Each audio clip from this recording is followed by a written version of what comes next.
This is an 18-year-old thoroughbred mare cross who had had a persistent draining tract for a period of time. You can see here she did have radiographs taken. You can see this lucency surrounding this osseous fragment, likely sequestrum in there. There it is.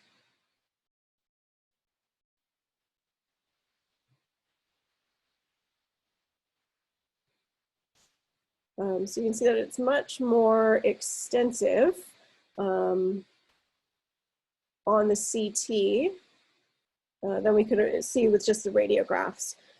So sort of this curvilinear region of lucency with a bony sequestrum sitting inside of it, and then the draining tract came out there.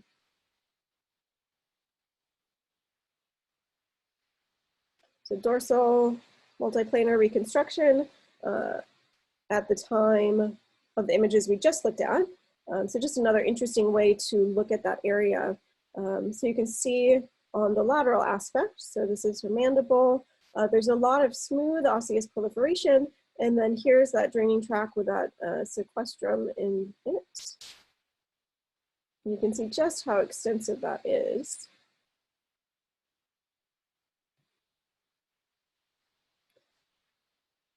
So they surgically debrided that area and treated her for a month with antibiotics. They were able to remove some of that bone in there at the time of the initial debridement. They were a little bit reserved in their therapy.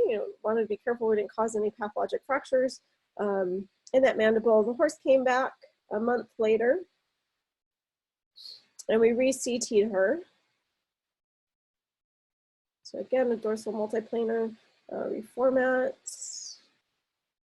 reconstruction, and we've got some of that similar smooth bone along the lateral margin, and you can still see that track coming in here. The majority of the bone that was the sequestrum bone that was sitting in there is now gone.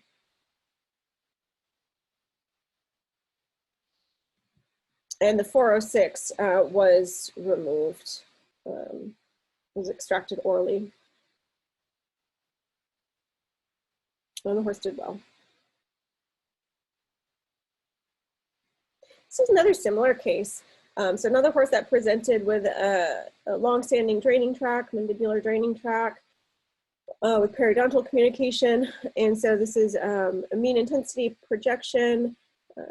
So you can see that kind of sequestrum sitting in there, the lucency around it, that osteolysis extending down. And the radiographs, you just don't appreciate how severe that is. You see there, here's where the draining tract was. This horse was treated in a similar manner, some antibiotics initially, and then extraction of the tooth.